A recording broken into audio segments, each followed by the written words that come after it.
ओम शांति। अध्यात्म के पथ पर चलते चलते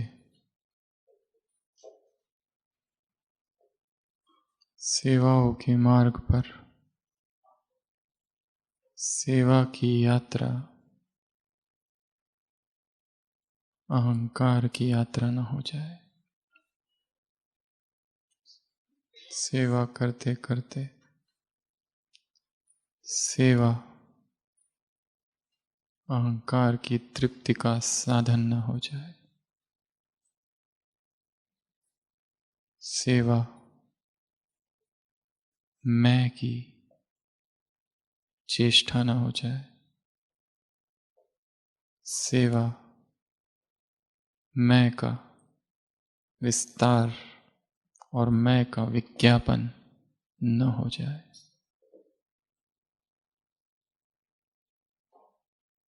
यही एक सबसे बड़ा खतरा है।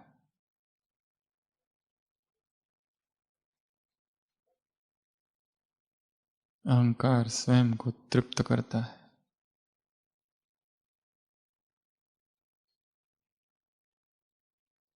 सेवाओं के माध्यम से सेवा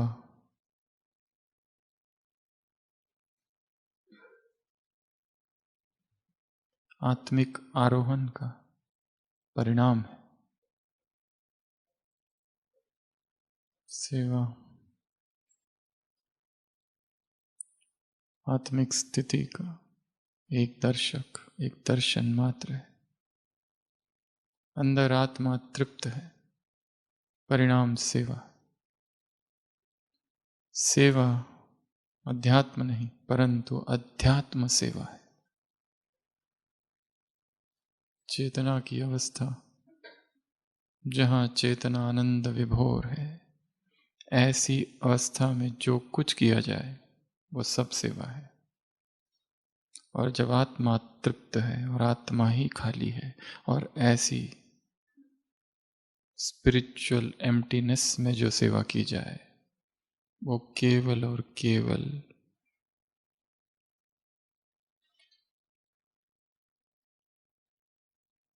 मैं का आभूषण है। मैं को भरता है, मैं का विस्तार, मैं का फैलाव, मैं का प्रचार और मैं का प्रसार है।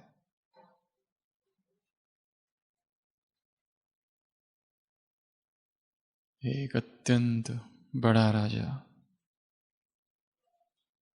ये सुनता है कि महात्मा बुद्ध का आगमन हुआ है। हजारों लोग मिलने जा रहे हैं, एक जागृत चेतना आई है। उसको लगता है मैं भी मिलने जाऊं। अहंकार में मदमस्त वो राजा भी महात्मा बुद्ध से मिलने जाता, और क्योंकि राजा है तो कुछ सौगात लेकर जाना है, तो अपने साथ एक बहुमूल्य हीरा ले जाता है। ऐसा हीरा न भूतो न भविष्यति, जो शायद किसी ने न देखा होगा, ऐसी उसकी चमक।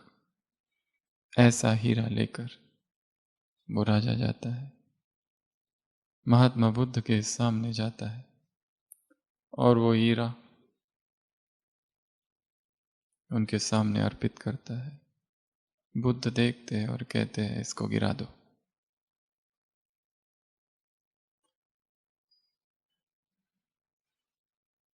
पर उसने साथ में एक दूसरा भी एक ऑप्शन रखा था। एक दूसरे हाथ में एक बहुमूल्य, एक ऐसा अद्वितीय दुर्लभ फूल भी लेके आया था। शायद उसे पहले से अंदाजा था कि अगर वो हीरा स्वीकार नहीं करते तो दूसरे हाथ से उसने वो फूल, बेमौसम वाला वो फूल उनको अर्पित किया। अंदर सोचा होगा सन्यासी है, शायद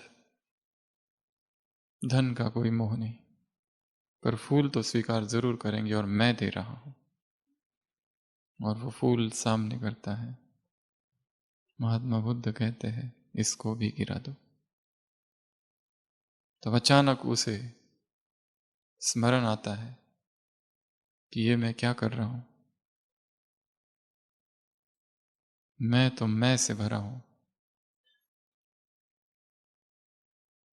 और एकदम जागरण आने के बाद वो अपने दोनों हाथों को सामने कर देता है इस भाव से कि मैं अब स्वयं को अर्पित करता हूं। बुद्ध कहते हैं इसको भी गिरा दो। बुद्ध के पास उसके शिष्य बैठे हुए, महाकश्यप, सारिपुत, आनंद, वो सब हंसने लगते हैं। और उसी क्षण उस राजा को एक बात समझ में आती है, मैं समर्पित करता हूं, ये कहने वाला भी मैं ही है। मैं स्वयं को अर्पित करता हूं, ये बोलने वाला भी मैं ही है। इसको भी गिरा दो। और वो नतमस्तक होकर गिर पड़ता है। तब बुद्ध कहते हैं अब तुम समझ गए। मैं खोज में है तृप्ति की, और वो ढूंढते रहता है कैसे तृप्त हूं, कहां पर तृप्त हूं। और व्यक्ति सेल्फ ग्लोरिफिकेशन, अपनी ही स्तुति में, अपनी ही महिमा में आनंद का अनुभव करता है। और ऐसी स्थिति में जब निंदा हो जाए अचानक, तो फिर दुख का अनुभव करता है, पीड़ा का अनुभव करता है। जिन कानों को स्तुति सुनने की आदत है, वो निंदा के समय क्या हो जाते हैं, मुरझा जाते हैं। डीप सॉरो, एक गहन दुख में डूब जाते हैं। इसीलिए योगी का सबसे बड़ा पुरुषार्थ ही है समता। सभी परिस्थितियों में योगी स्थिर रहता है, सुख में और दुख में, और निंदा और स्तुति में, और जय और पराजय में, और अपमान में। सुख में उछलता नहीं, दुख में नीचे डूब जाता नहीं।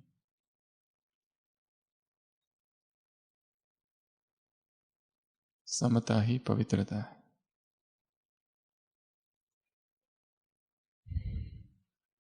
सुबह की अव्यक्त वाणी। मैं गुप्त पुरुषार्थी हूं। कौन हूं? गुप्त। अब तक दादियों ने भी मुझे नहीं पहचाना। एक दिन वो भी जान जाएंगे मैं कौन हूं। तुमको अभी पता ही नहीं मैं कितना महान हूं। मैं जब चला जाऊंगा ना, फिर रोओगे।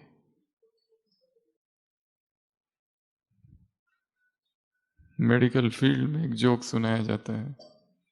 एक महिला सोचती थी कि मैं बीमार हूं, मुझे इतनी बीमारियां हैं, पर जिस किसी डॉक्टर के पास जाती थी सब कहते थे तुम्हें कुछ नहीं है, सब नॉर्मल है। जहां जाती थी सब लोग उसे यही कहते थे कि तुमको कोई बीमारी नहीं है, तुम्हारे सारे रिपोर्ट ठीक है। रिपोर्ट ठीक है, पर हम कितने बीमार हैं हमारा हमको पता है। वो चीख चीख के कहती थी।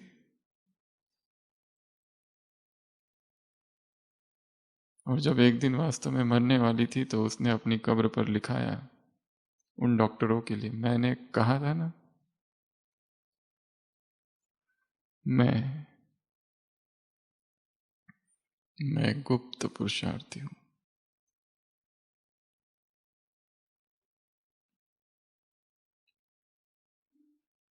बाबा ने क्या कहा? अगर गुप्त है तो बोलने की आवश्यकता नहीं है, वो प्रत्यक्ष होगा तुम्हारा पुरुषार्थ तुम्हारे बोल से, व्यवहार से, संबंध संपर्क से, चेहरे से।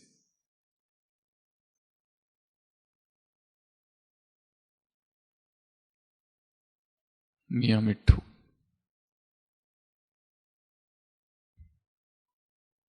तो आज सुबह की अव्यक्तवाणी क्या कहा बाबा ने? एक शब्द है रॉयल, दूसरा है रॉयल्टी।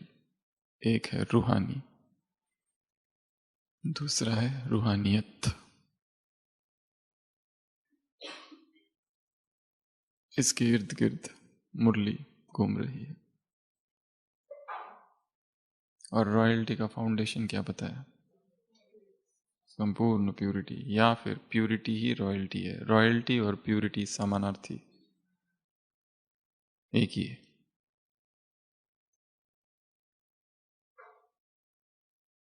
कौन किसको देख रहा है? बाबा किसको देख रहे हैं? रूहानी रॉयल फैमिली को। ये प्रभु परिवार है। हमने उसे नहीं चुना है, उसने हमको चुना है। और उसका चुनाव, उसके चुनाव में कोई दोष हो सकता है क्या? वो बुद्धिमानों की बुद्धि है, तेजस्वियों का तेज है। तपस्वियों के हृदय में जो तप है, उसकी वो दीप शिखा है। उसके निर्णय में, उसके चुनाव में, उसकी चॉइस में कोई दोष नहीं। हमें दिख रहा है कि इसमें कितने अवगुण हैं, परंतु उसका गुण हमसे छिपा हुआ है और उसी गुण को भगवान ने देखा है और उसी गुण के आधार पर उसका चुनाव किया है। वो एक गुण ऐसा है उसमें कि वो किसी और में नहीं है। उसमें 99 अवगुण है,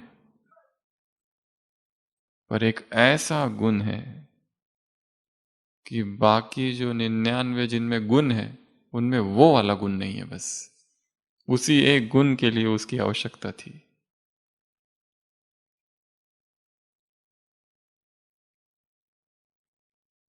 तो बाबा ने निशानी सुनाई है किन आत्माओं की?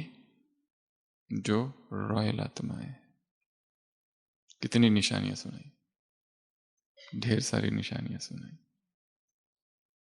कम से कम 10-12। सबसे पहले अनादिकाल। अनादिकाल में आत्मा कैसी है? ज्योतिर्मयी, सबसे ज्यादा जिनकी चमक है परम धाम में भी। चमक, झलक, फलक। चमक, झलक, फलक। तो इन आत्माओं की चमक बहुत है। जैसे आसमान में कोई सितारा ज्यादा आकर्षित करता है, वैसे परमधाम में आत्माएं किस आधार से? सीट अरेंजमेंट से। सीट अरेंजमेंट कैसा है? यहां होता है ना नीचे रिजर्व्ड, प्यूरिटी के आधार से। परमात्मा से सबसे नजदीक वो आत्माएं हैं जो उसके जैसी है, और फिर दूर दूर दूर दूर दूर।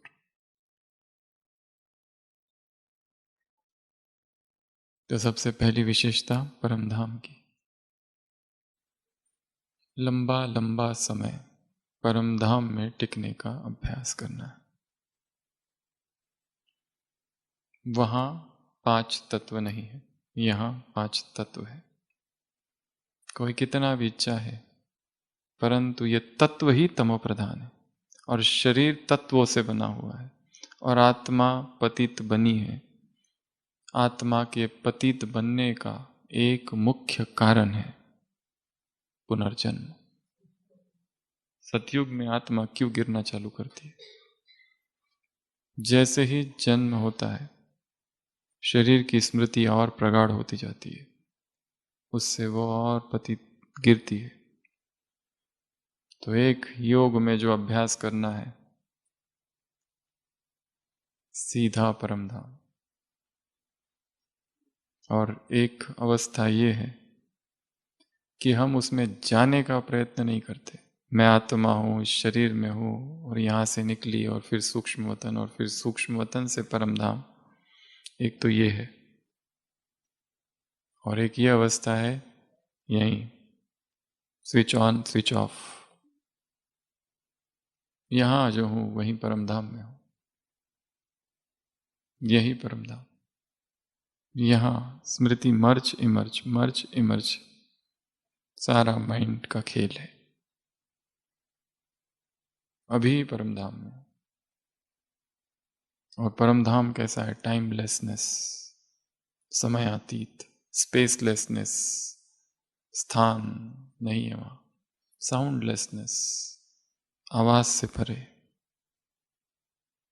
ईगोलेसनेस, वो अहंकार वहां नहीं है। वहां जो साइलेंस है वो बहुत भिन्न है।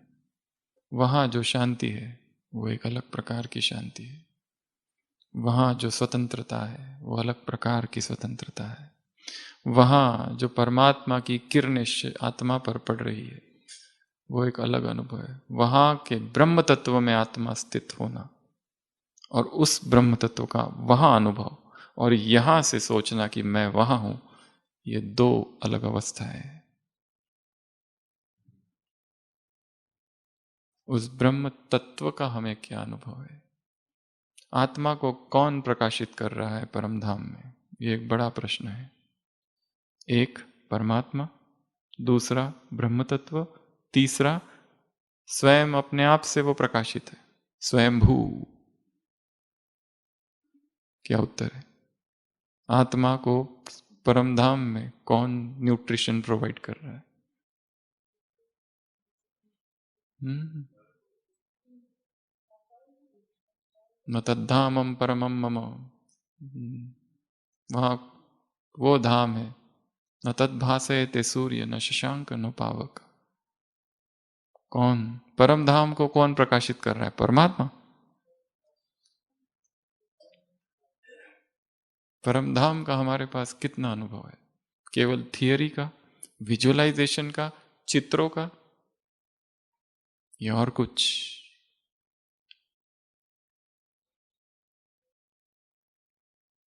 खुद जाकर जब तक नहीं देखते तब तक नहीं पता चलेगा। वो एक ही प्रूफ है।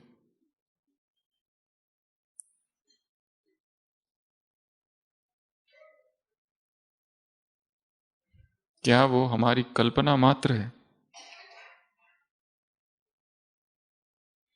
एक चोर है, यहां बैठा है, बीच में एक दीवार है, पतली दीवार। उसने उस दीवार के इधर क्या है उसे पता नहीं, वो इधर है, वो दीवार इधर है, और दीवार के यहाँ बहुत सारा सोना चांदी है। उसे किसी ने बताया ऐसा है, वो यहां बैठ के सोचता है कि वहां सोना चांदी है। उसने देखा नहीं है,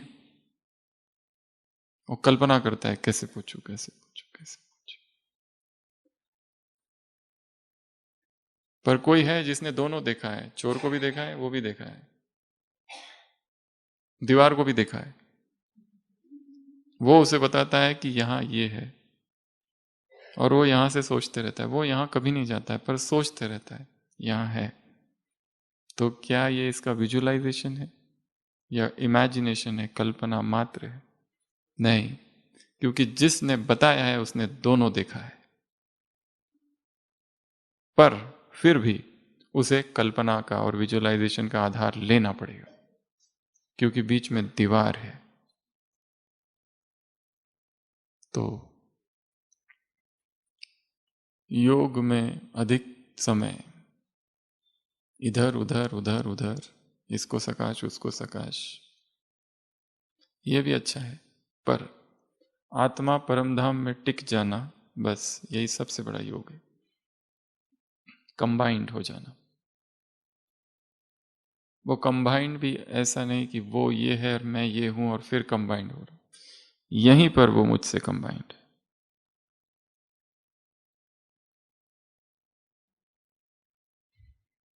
तो रॉयल आत्माओं की पहली निशानी परमधाम में ज्योतिर्मय, ज्योत, प्रकाशित, तेजस्वी, बहुत ज्यादा चमक। दूसरी निशानी सतयुग में क्या? श्रेष्ठ, रॉयल, विश्व महाराजन की फैमिली इतनी श्रेष्ठ है कि द्वापर में भी जड़ चित्रों की पूजा होती है, भक्त गिरते हैं चरणों में, इतनी महानता उन देवताओं की। यहां तक कि उन देवताओं को द्वापर में लोगों ने भगवान कहा। कृष्ण ही भगवान हो गया, राम ही भगवान हो गए, लक्ष्मी नारायण ही भगवान हो गए। ये दूसरी निशानी। तीसरी निशानी संगम।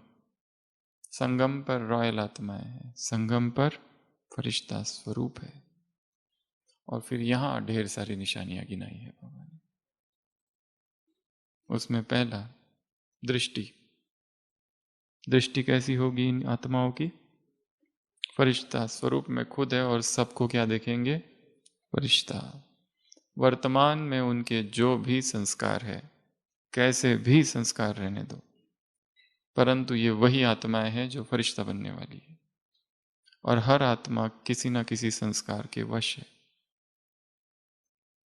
जैसे हम में कोई अवगुण है, सब कुछ करने के बाद वो निकलता नहीं उसमें, इसलिए उसी तरह उस आत्मा में वो अवगुण है, वो भी प्रयत्नरत है। और शायद हो सकता है कि प्रयत्न करते करते प्रयत्न छोड़ दिया, इसलिए उभर कर दिखाई देता है वो अवगुण। दृष्टि। वृत्ति में शुभ भावना और शुभ कामना। कृति में, कृति में कर्म में क्या? सुख देना, सुख लेना। असंख्य आत्माओं को सुख देना है। हमने कितना पुरुषार्थ, अभी अभी मुरली चली ना, सबसे इजी पुरुषार्थ कौन सा है? दुआ देना और लेना। भाषण नहीं करना आता, सेवा नहीं करना आती, धारणाएं नहीं होती है, सबको दुआएं दो बस।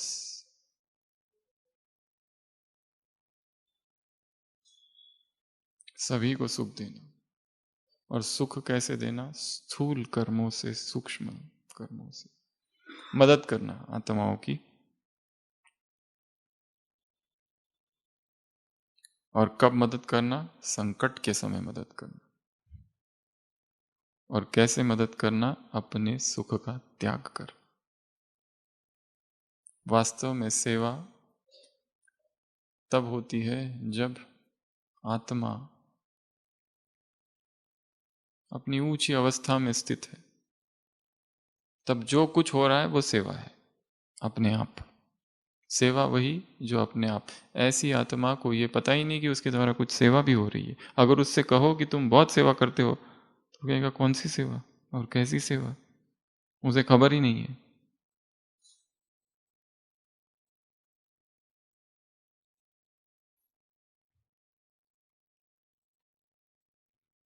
सेवा परिणाम है आत्मा की ऊंची अवस्था का, पुरुषार्थ नहीं।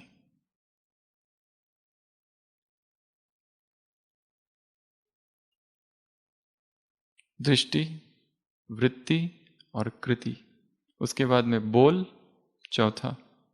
बोल कैसे? व्यक्त भाव से परे, अव्यक्त। बोल की सबसे ऊंची परिभाषा कभी बाबा ने मुरली में कहा है, तुम्हारे बोल कैसे हो?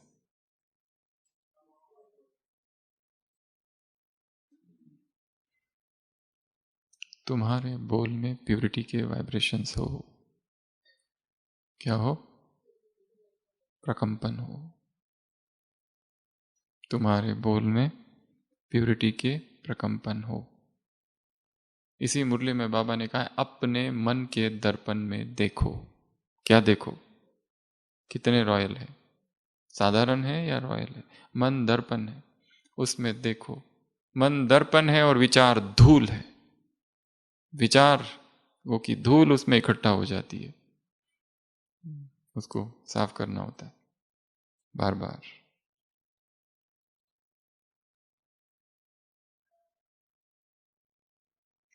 दृष्टि, वृत्ति, कृति, बोल, व्यक्त भाव से परे।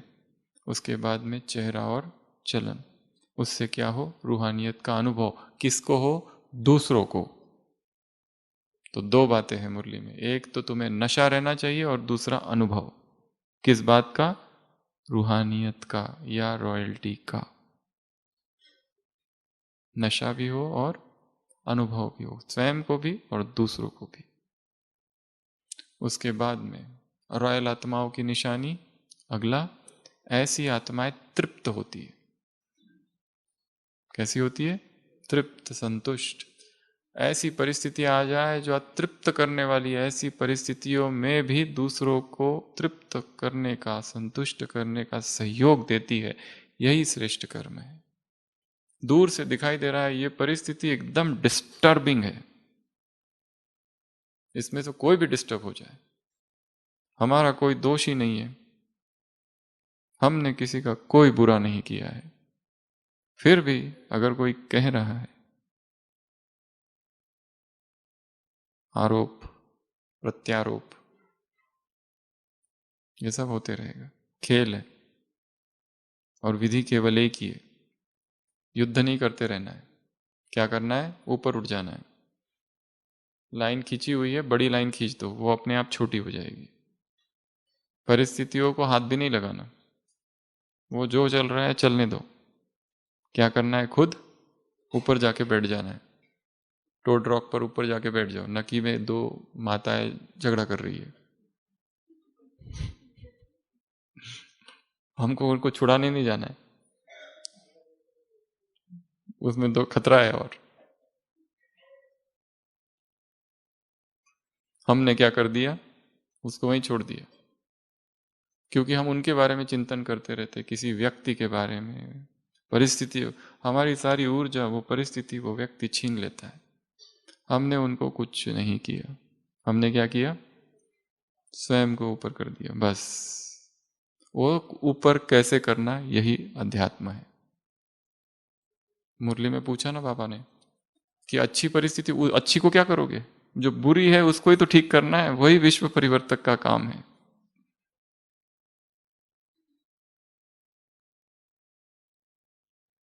कठिन से कठिन परिस्थितियां, डिफिकल्ट सिचुएशंस, प्रॉब्लम्स, चैलेंजेस, जिसका हमें कोई अनुभव नहीं।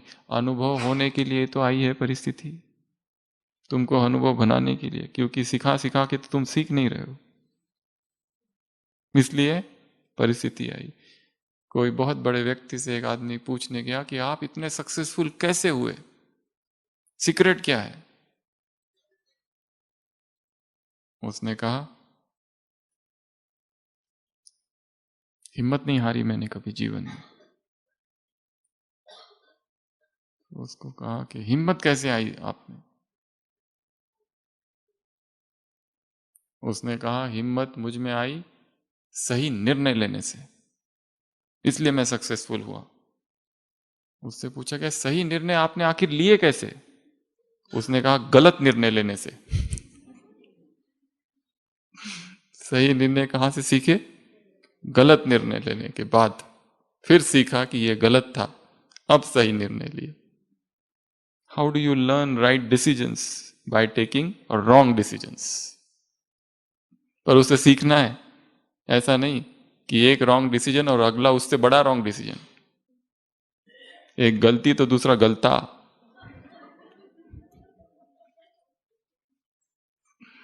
बड़ा बड़ा नहीं करना है उसे।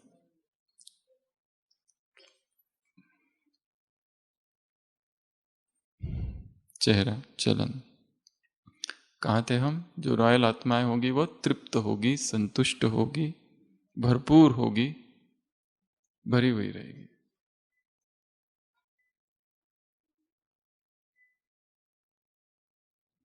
अगला, जो रॉयल आत्माएं होगी वो मर्जीवा, क्या कहा, भोग की बात कही ना। मरे हुए होंगे, परिस्थिति आने के बाद में भी जिंदा नहीं होने वाले। किससे मरे हुए हैं?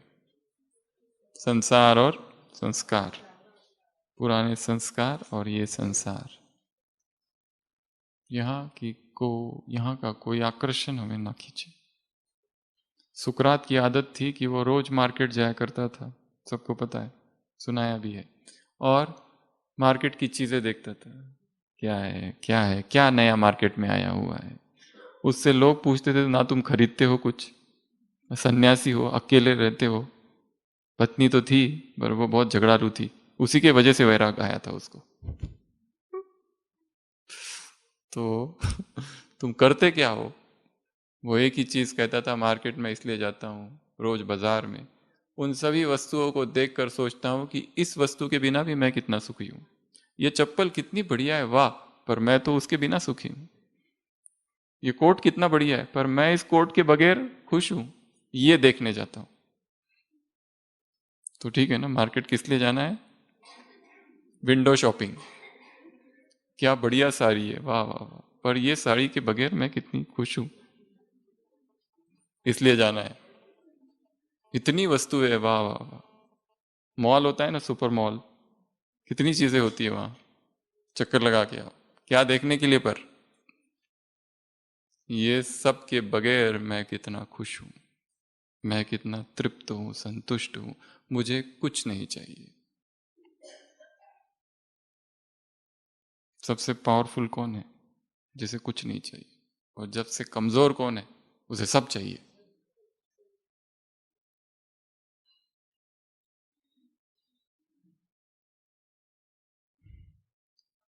तो रॉयल आत्मा की निशानी क्या है?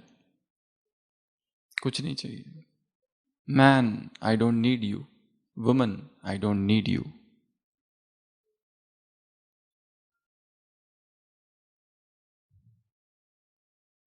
अगली निशानी, मियाँ मिट्ठू नहीं।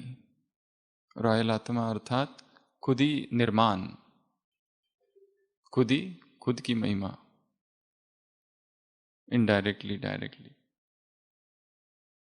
महिमा में पता नहीं ऐसे कौन से पोषक तत्व है जो इतने पसंद है, क्या मिलते हैं पता नहीं, कौन से विटामिन और कौन से मिनरल्स और कौन से, उसमें ऐसा क्या है, कौन सी चीज है जो हम चाहते हैं कि महिमा हो जाए, बहुत महिमा हो जाए।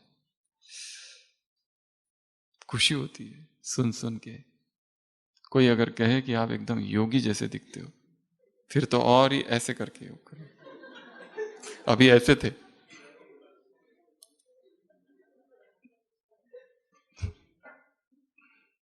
कोई कहेगा तुम में बहुत रूहानियत है, फिर उसके सामने और ही धीरे धीरे स्लो मोशन। अभी तक दौड़ के आ रहे थे, जैसे वो दिखा कि उसने महिमा की थी, स्लो डाउन।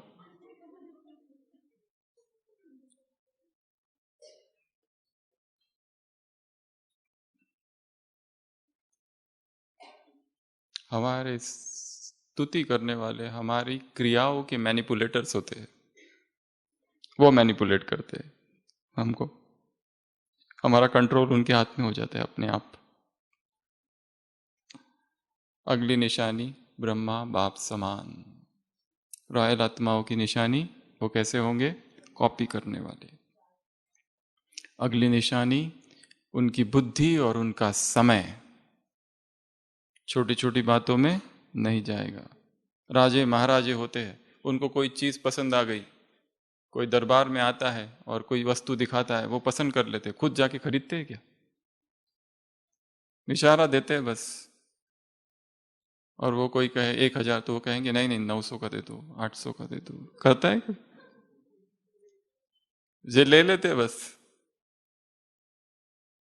और माताओं की विशेषता ये होती है, ऐसी दुकानों में जहां फिक्स्ड रेट लिखा होता है, अगर कोई कोई 1,000 का है तो 500 में तो लेके आएगी, कैसे भी करके। चलो वो इकोनॉमी के हिसाब से ठीक है, परंतु ज्यादा तोल भाव, बार्गेनिंग, ये रॉयल आत्माओं की निशानी नहीं है। तो रॉयल आत्माओं की निशानी बुद्धि और समय कहाँ वेस्ट नहीं करती है? छोटी छोटी बातों में, हल्की बातों में वेस्ट नहीं करती। और अगला, रॉयल आत्माओं की निशानी बिजी रहती है।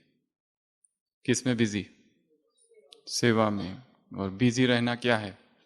मायाजित बनने का साधन है। क्यों? क्यों? क्योंकि माया के आने का मुख्य द्वार है फुर्सत। माया कब आती है? फुर्सत।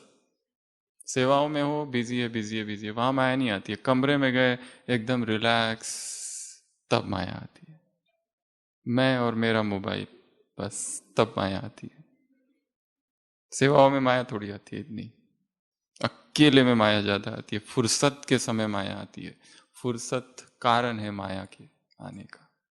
इसलिए क्या कर दो खुद को, मनसा वाचा कर्मणा, जब भी काम ना हो सेवा में बिजी कर दो। अगर कमर टेढ़ी है, अगर फ्रैक्चर हो तो क्या, स्ट्रेचर पर ले आओ। बहुत कहा था ना मुरली सुनने।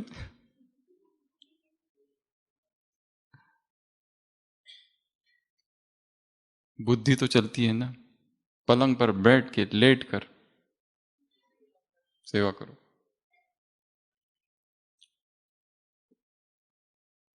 तो रॉयल आत्मा है अर्थात बिजी, बिजी, बिजी। और बिजी रहने के लिए सबसे बड़ा काम है अपनी दिनचर्या को सेट करना, और ये सबसे कठिन काम है। क्योंकि हर व्यक्ति का सबसे बड़ा चिपकाव जो है वो अपनी दिनचर्या के साथ है। उसे पता चल रहा है कि मेरी दिनचर्या में ये जो टाइम है 1 घंटे का, ये वेस्ट हो रहा है। और दूसरा व्यक्ति है जो उसी समय कुछ अच्छा कर रहा है, पर वो जानते हुए भी अपनी दिनचर्या बदल नहीं सकता है, ना चाहता है। चाहता है पर होती नहीं है। सबसे गहरा चिपकाव किससे है? दिनचर्या से।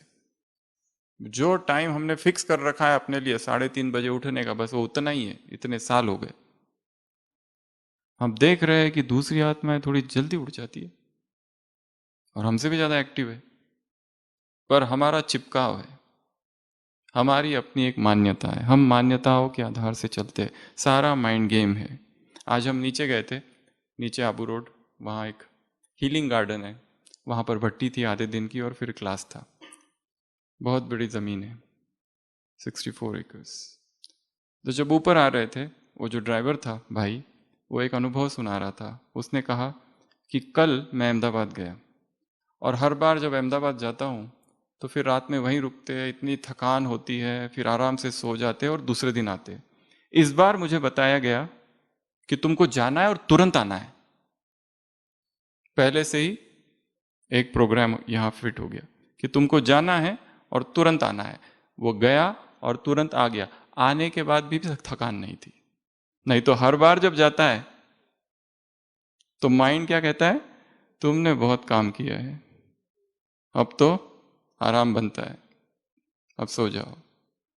जो प्रोग्राम हम यहां बनाएंगे अपने आप माइंड काम करेगा। सारा मन का खेल है इधर।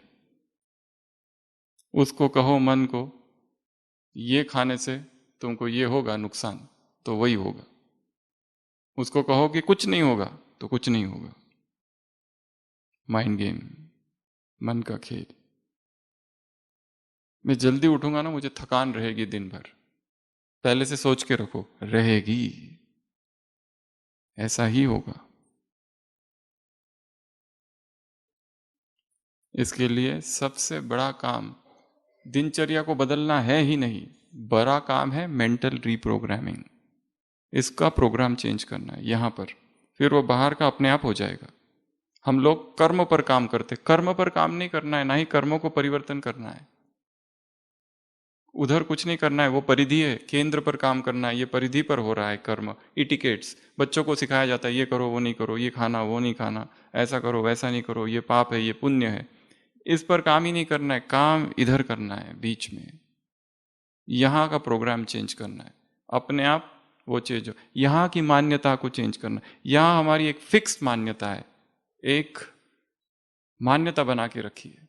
जैसे उस दिन भी कहा था, जैन धर्म में 6 बजे के बाद भोजन नहीं करते। एक छोटा सा बच्चा है जिसका जन्म जैन धर्म में हुआ है, जैन परिवार में, वो कभी भी 6 बजे के बाद भोजन नहीं करता है। और फिर अचानक एक दिन स्कूल की पिकनिक जाती है और पिकनिक में सारे बच्चे खेलते कूदते और रात को 8 बजे भोजन करते। उसका मन कहता है नहीं मुझे नहीं करना है, पाप है, पर फिर भी करता है। और फिर रात उसको उल्टियां होती है, बाकियों को कुछ नहीं होता है। क्यों? भोजन तो सभी ने किया, बाकियों को कुछ नहीं हुआ, इसको क्यों हुआ? क्योंकि उसके मन में एक प्रोग्राम है, मान्यता है। और हमारी मान्यताएं कहाँ से बनी है? फैमिली, सोसाइटी, न्यूज़, डॉक्टर्स, ये सब ने हमारे बुद्धि में बहुत सारी चीज़ें भरी है। पेरेंट्स, हमारे टीचर्स, हमारे गुरु, इन्होंने हमारे अंदर मान्यताओं का जन्म दिया है। ये करोगे तो वो होगा, वो करोगे तो वो होगा, और वही होता है। डर। जैसे एक व्यक्ति जा रहा है साइकिल से, बहुत चौड़ा सड़क है, सड़क के उस पार एक पत्थर, एक बाजू में पत्थर रखा हुआ है, पत्थर बहुत एक कोने में है और जगह बहुत है, साइकिल से जा रहा है। वो सोचता है कि मुझे उस पत्थर से नहीं टकराना है, ये इतना बड़ा रास्ता है, वो यहाँ है, साइकिल से जाते जाते पत्थर यहाँ है, वो कहता है मुझे इस पत्थर से नहीं टकराना है, मैं नहीं टकराऊंगा, मैं नहीं टकराऊंगा, मैं नहीं टकराऊंगा, इस पत्थर के पास भी नहीं मैं जाऊंगा। और जाता है और टकराता है।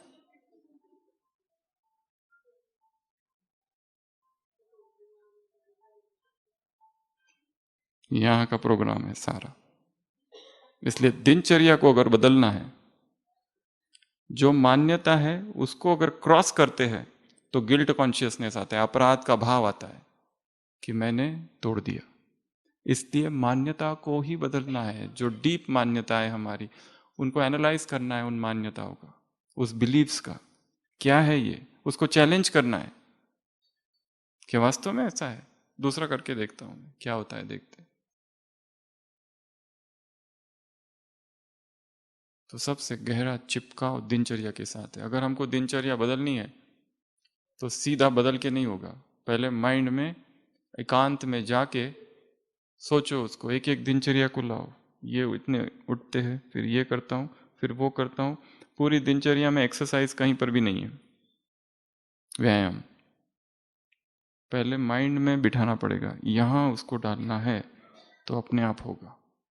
इसलिए बीच बीच में साइलेंस में जाना बहुत जरूरी है, क्योंकि उसी साइलेंस में दिनचर्या बदलती है, जिसमें हम केवल बैठे मौन में, कुछ नहीं कर रहे, केवल बैठे 1 घंटा, 2 घंटा, 3 घंटा, और सोच रहे, रिव्यू कर रहे, ऐसा है, ऐसा है, ऐसा है। कहाँ बदलना है? सारा खेल मन में। चाहे कमरे की अरेंजमेंट बदलनी है, वो जाके हम बदलते नहीं है, पहले माइंड में बदलनी है। यहाँ हमारा चिपकाव एक एक चीज से, मोबाइल और मोबाइल के अंदर जो कुछ भरा है, वो सारे ऐप्स, किसको हटाना है? पहले संकल्प इधर क्रिएट करना है। वो ऐसे ही पड़ा हुआ है, 6 महीने से हाथ भी नहीं लगाया उसको।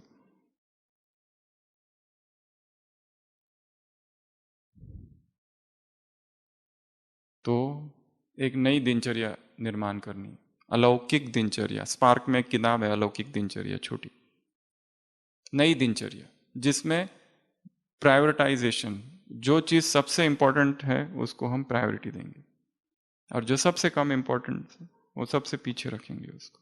अभी ऐसा हो रहा है कि जो कम महत्वपूर्ण है उसको ऊपर रखा हुआ है। हमारी दिनचर्या का कोई भरोसा ही नहीं। चलते चलते कोई मिल गया, कहता है चलो जाके थोड़ा घूम के आते, तो चल दिए उसके साथ, इधर तो इधर, उधर तो उधर, उसका कोई ठिकाना ही नहीं है। हाँ, एडजस्टेबल। हाँ, वो भी ठीक है अगर छुट्टी है, कुछ है, टाइम है, बट अदरवाइज दिनचर्या में बहुत सारी चीज़ें फिक्स्ड होनी चाहिए। एक चेकलिस्ट होनी चाहिए कि पूरी दिनचर्या में हमने क्या क्या किया। अमृत वेला किया, यस किया। एक्सरसाइज की। कोई एक क्लास सुना, सुना। उसके बाद में मुरली, यस, पढ़ी, पढ़ी। उसके बाद में फिर चिंतन किया। उसके बाद में प्रकृति के साथ कितना रहे, कम से कम 1 घंटा। प्रकृति का स्पर्श होना चाहिए, पैरों को, आँखों को, शरीर को, वो कितना रहा, उसके बाद में सेवा की, उसके बाद में योग कितना किया, सारी दिनचर्या उसकी पूरी लिस्ट, वॉकिंग की, साइकिलिंग वॉकिंग जो भी है, जिम एक्सरसाइज सब कुछ वो किया। उसके बाद में स्वचिंतन कितना किया, भोजन किया, क्या किया और कितना किया और क्यों किया और कैसे किया, और बात करते किया कि मौन में किया, और अचानक किया जब भूख नहीं थी कि भूख थी इसलिए किया, लालचवश किया, कैसे किया, सारा कुछ, स्नान किया, कैसे स्नान किया, देखना है बीमार हुए क्यों हुए, कुछ तो नियम जरूर तोड़ा है प्रकृति का, इसलिए वो बीमारी आई, उसका भी चिंतन करना है, अपनी बीमारियों का चिंतन। नहीं तो कोई कारण ही नहीं है कि इस शरीर में कोई बीमारी प्रवेश करे। बॉडी इज परफेक्ट, कुछ तो हुआ है, कुछ तो किया है, खुद ही सोचना है, वो सोच पर चिंतन। अपने कमरे का चिंतन, कितनी सफाई है उसमें, ऑफिस का चिंतन, उसमें कितनी सफाई है, कपड़े, उसका चिंतन, ठीक है नहीं है, ज्यादा है तो बांट दो, नहीं है तो, नहीं है तो वही ठीक है।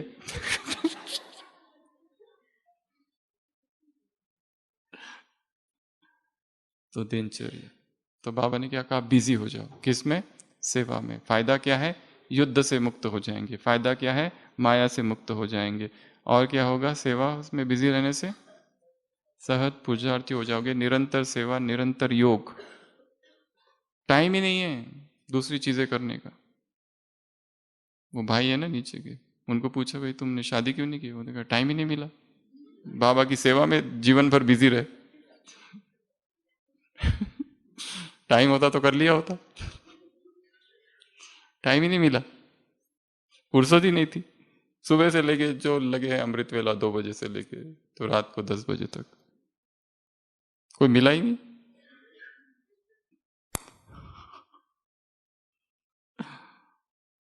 तो बिजी कर देना है खुद को, माइंड को बिजी कर देना है, बिजी माइंड। कुछ भी नहीं है तो कुछ तो चिंतन करो, कुछ पढ़ो, इतनी किताबें हैं, ज्ञानामृत है, यज्ञ की इतनी सारी बुक्स है, इतने आर्टिकल्स है, सारे हो गए पढ़कर। अपने मन को काम देना है, हर मास में 15 तारीख के अंदर वो ज्ञानामृत जो आता है वो पूरा पढ़ के हो जाना चाहिए, काम दे दिया, कंपलसरी, एक एक लाइन,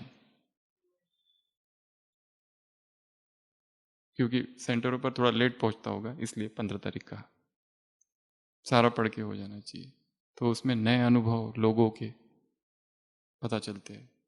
पढ़ना बहुत अच्छी चीज़ है, पढ़ते रहना, बिजी रखना स्वयं को, स्थूल सेवाओं में बिजी रखना। अगला, नई नई स्किल्स डेवलप करना, जो हमने कभी किया नहीं, जो कभी पता नहीं था हमको, वो सारी स्किल्स अपने अंदर लानी है, और उसमें मेहनत है। एक स्किल है भाषा सीखना, नई भाषा है सीखना, टाइम है, सीखो, टाइपिंग सीखो, नई नई चीज़ें सीखना, वो नई नई चीज़ें हमें बिजी रखेगी। नहीं तो माइंड जब फ्री होता है तो विकारों की तरफ भागता है, आकर्षण होता है उसको, फुर्सत, सभी विकारों की जड़ है फुर्सत। कुछ भी नहीं करने को तो व्यक्ति क्या करने लगता है, मोबाइल तो रहता ही है उसके पास, बस वहां से प्रवेश द्वार खुलता है विकारों के राज्य का, और वहां भटकता है। तो इतनी निशानियां हमने देखी। सबसे पहली निशानी परमधाम, फिर सतयुग, फिर संगम युग में दृष्टि, वृत्ति, कृति, बोल, चलन, मर्जीवा जन्म, पुराने संस्कार, पुराने दुनिया, उसके बाद में मियाँ मिट्ठू नहीं, उसके बाद में ब्रह्मा बाप समान, उसके बाद में, उसके बाद में और क्या, तृप्त, तृप्त, तृप्त, उसके बाद में बिजी, सेवा में बिजी, और ताज़ा फल खाने वाले, और चाल और हाल कैसा, फरिश्तों की खुशहाल, और पवित्र आत्मा कैसी होगी, स्वच्छ और सत्यता से भरपूर। ऐसे कैसे? कुछ नहीं चाहिए। मैं तृप्त हूं, भरपूर हूं, कुछ नहीं चाहिए। Enough is enough, enough and to store, बहुत है। तुमको कुछ चाहिए हो तो बताओ। ऐसी तृप्त आत्माओं को, ऐसे संतुष्ट मणियों को, ऐसे गुप्त पुरुषार्थी आत्माओं को, ऐसे गुप्त हीरा छिपा नहीं रह सकता, ये भी कहा है। ऐसे गुप्त हीरो को, ऐसे ताजा फल खाने वाली आत्माओं को, ऐसे ब्रह्मा बाप को फॉलो करने वाली आत्माओं को, ब्रह्मा को फॉलो करेंगे तो शिव को अपने आप को फॉलो करोगे। ऐसे संपूर्ण पवित्रता वाली आत्माओं को, ऐसे रॉयल आत्माओं को, ऐसे दृष्टि में रॉयल्टी, वृत्ति में रॉयल्टी, ऐसे कृति में रॉयल्टी, बुद्धि और समय को छोटी छोटी बातों में न लगाने वाली आत्माओं को। हजारों बातें होती रहेगी, छोटी छोटी न्यूज, इधर ये हुआ उधर वो हुआ, किस किस के बारे में सोचते रहेंगे और बुद्धि को खराब करेंगे। हम डस्टबिन थोड़ी है, कोई भी आए और हमारे अंदर डाल के चला जाए और हम सोचते बैठे। ऐसे फरिश्ता आत्माओं को, ऐसे हाँ, ऐसे मार्केट में जाके वापस आने वाली आत्माओं को ऐसे मूल फाउंडेशन को नष्ट करने वाली आत्माओं को। रावण का बताया ना, एक सिर कटता है तो दूसरा आता है। मूल को ही नाभि पर ही बाण मारो सीधा, कुंडल में, यहां पर ही है। वो देहभान को ही खत्म करने वाली आत्माओं को, ऐसे ऐसे मर्जीवा भोग लगाने वाली आत्माओं को, ऐसे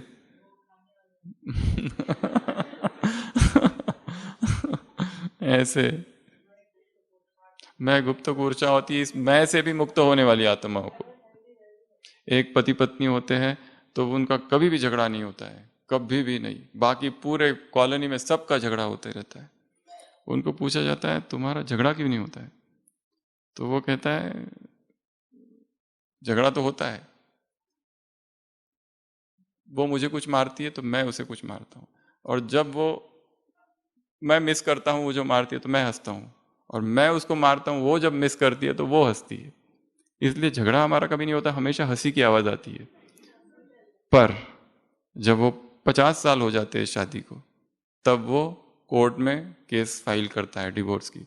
उससे पूछा जाता है अब क्या हुआ, वो कहता है अब वो जो है ना इतनी एक्सपर्ट हो गई है कि उसका एक भी वार चूकता नहीं अब।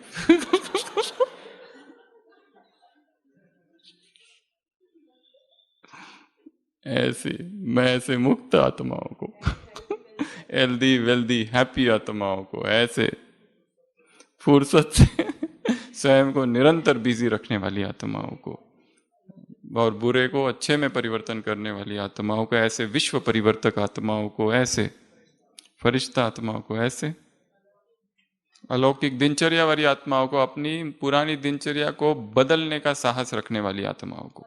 जो चिपकाव है पुरानी दिनचर्या से उसको तोड़ो, अब नई दिनचर्या, नए युग का करे स्वागत।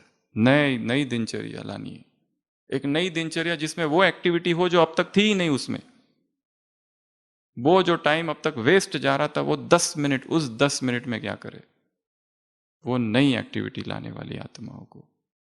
बाप दादा का याद प्यार, गुड नाइट और नमस्ते। हम रूहानी बच्चों की रूहानी बाप दादा को याद प्यार, गुड नाइट और नमस्ते। ओम शांति।